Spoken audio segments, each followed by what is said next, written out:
being out here and carving different things.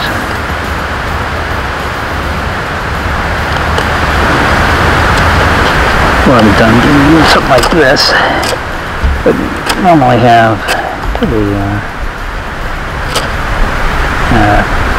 saw, you know what I do is I cut it down to about here, but this is kind of an impromptu thing, and I hadn't really figured on doing any scrap today.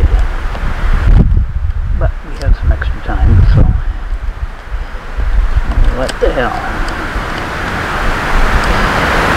We'll have some fun.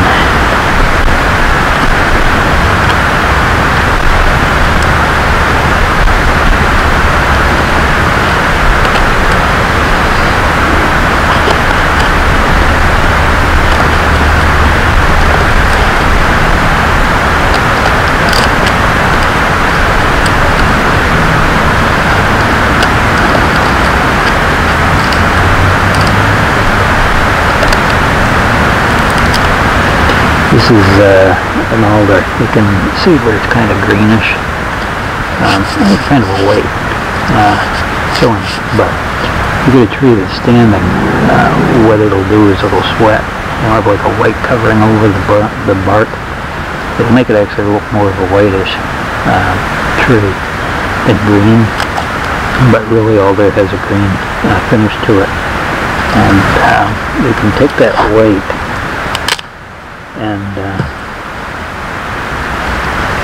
rub it all over you. It makes a pretty good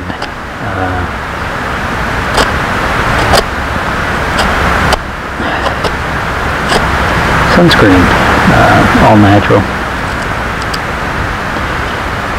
but it will help keep you from getting wet, sunburnt.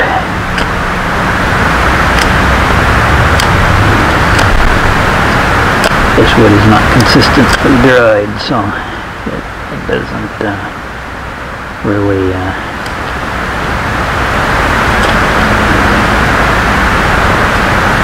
do much as far as making it look good, but we do the best we can here.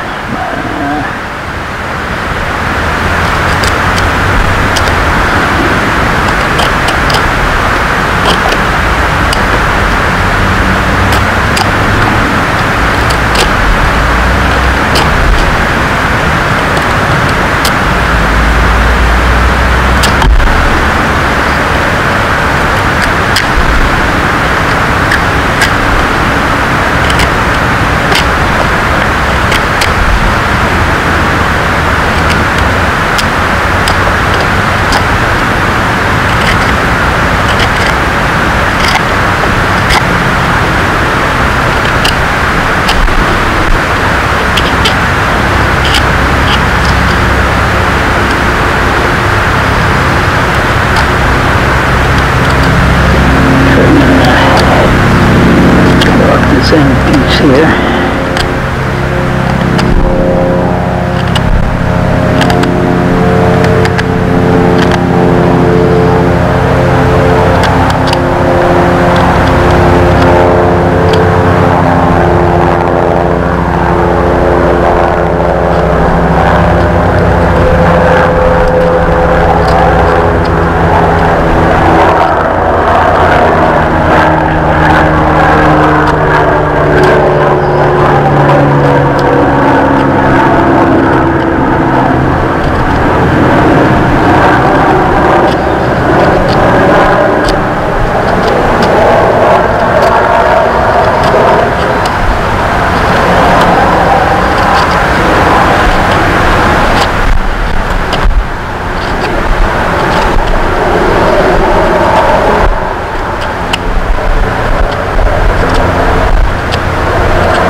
Planes going over. What thing wasn't looking for me.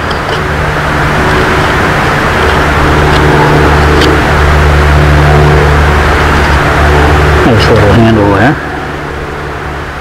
And I'll get started with the other end of it. Again, this works better if you're doing it in nice dry hardwood, but I couldn't find any.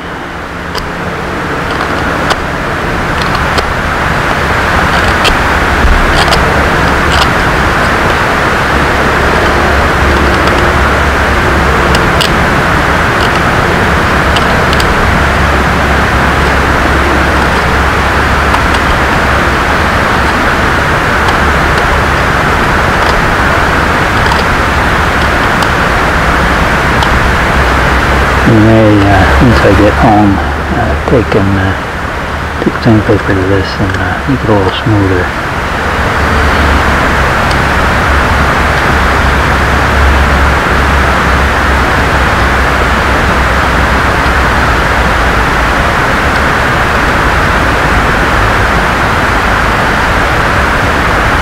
Seems my repel is wearing off.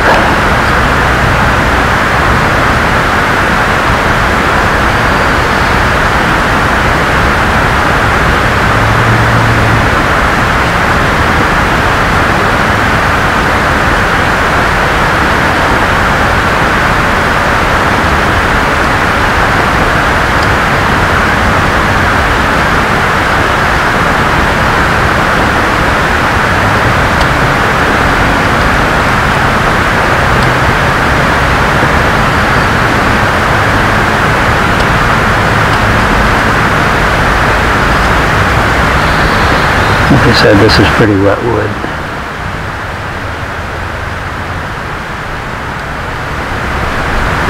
Not the best choice of materials to use, but so be it.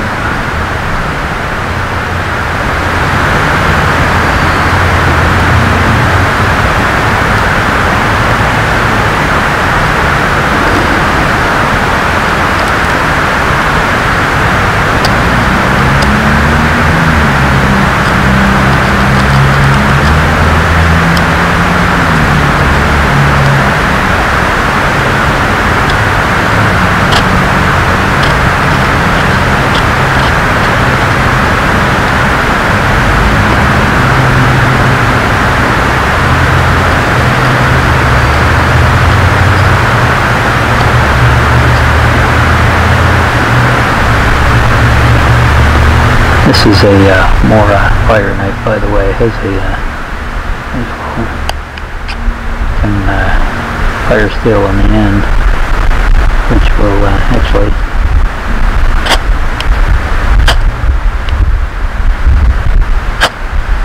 I don't know if you can see that, but puts off some good sparks. It's a good survival tool to have.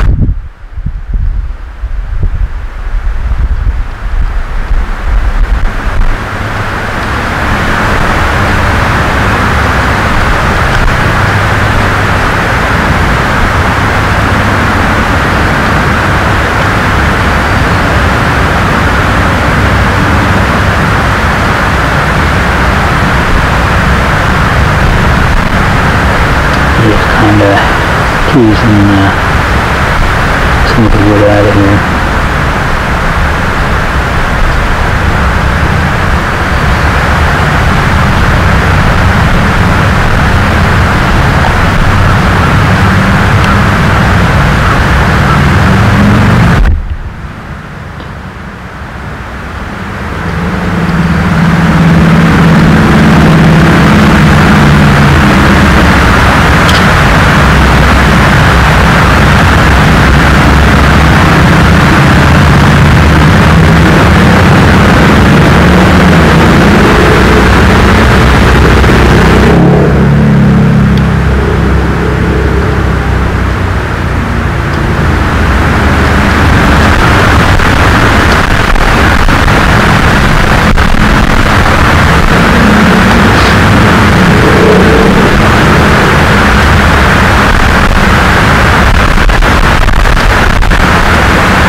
This is just an emergency spoon, like I said.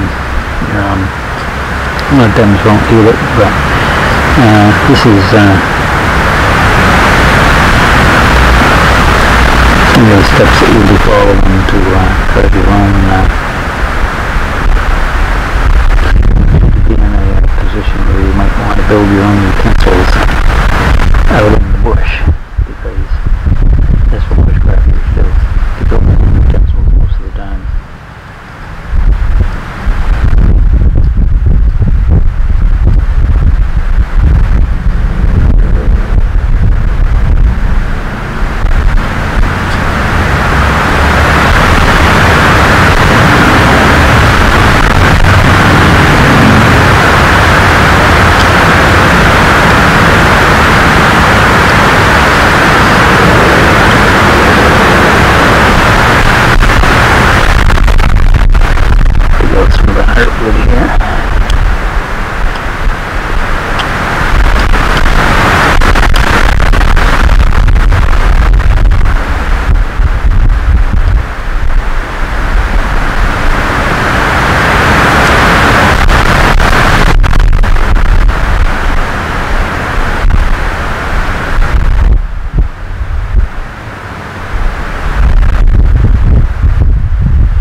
What I'm going to do now is switch over to my Leatherman knife.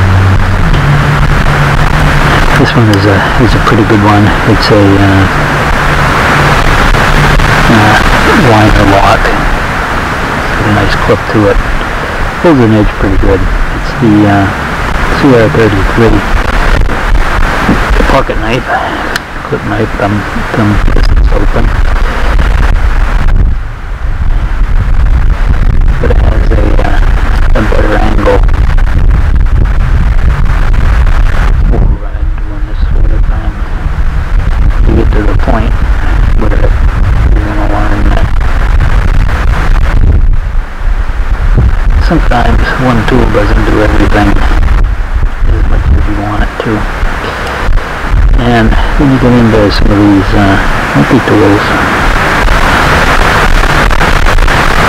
that some people think can do anything, and the reality is they can't. They can do a lot of things, but they don't do any one particular thing, for the most part, exceptionally well. That's where you get into the need for specialized tools.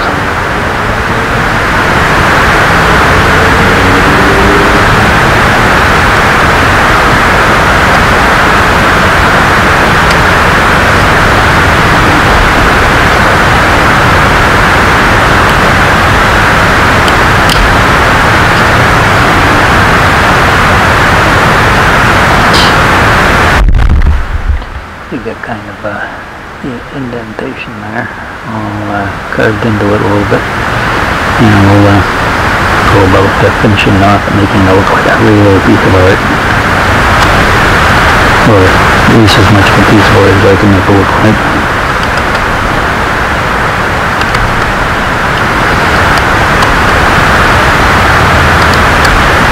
Again, this is pretty soft wood, punky kinda. If I'd known it was this bad when I started, I probably wouldn't have it, but not a lot of hardwood choices around here, so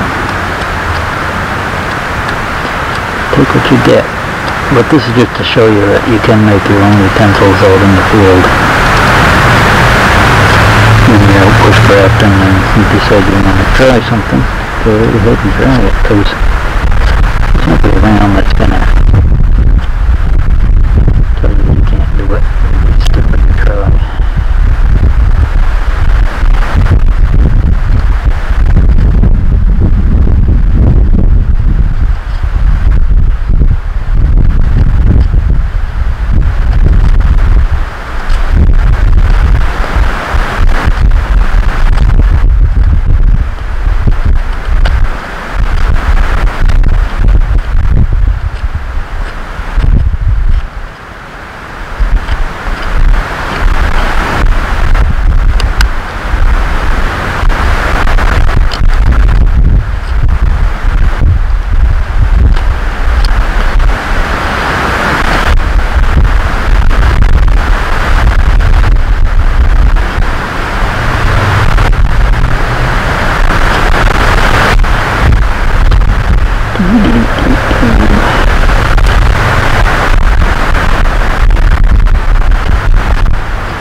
Not very serviceable, like I said, but it is a spoon.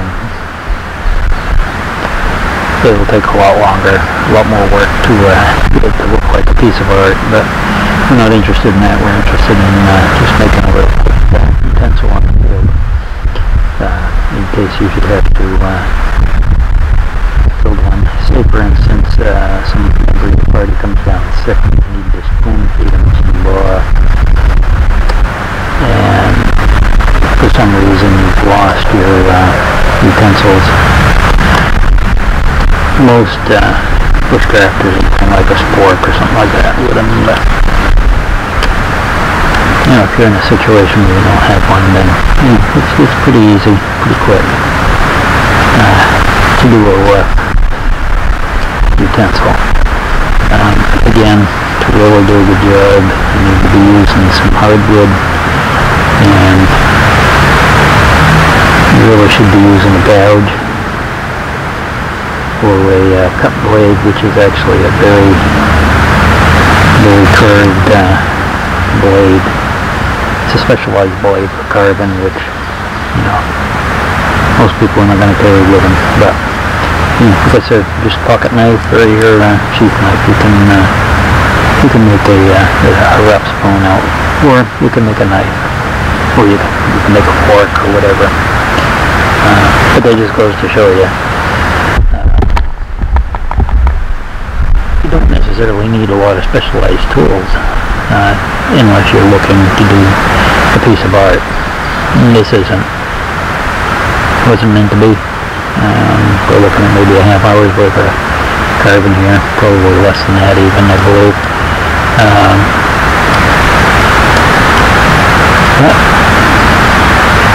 And maybe a tool I can use. Well, that's enough for today. Hope you enjoyed the plant descriptions and everything. And remember, when you're out in the field and you're looking for to do some wild foraging, make sure you know what you're looking at. Make sure what you have in front of you for wild plants, because you're in a lot of trouble if you don't. And if you're way out in the woods, nobody's going to be there to rescue you. So until next time, happy bushcrafting. This is D.L.Soucy coming to you from Maine, the Maine Bushcrafter. Until next time, happy bushcrafting.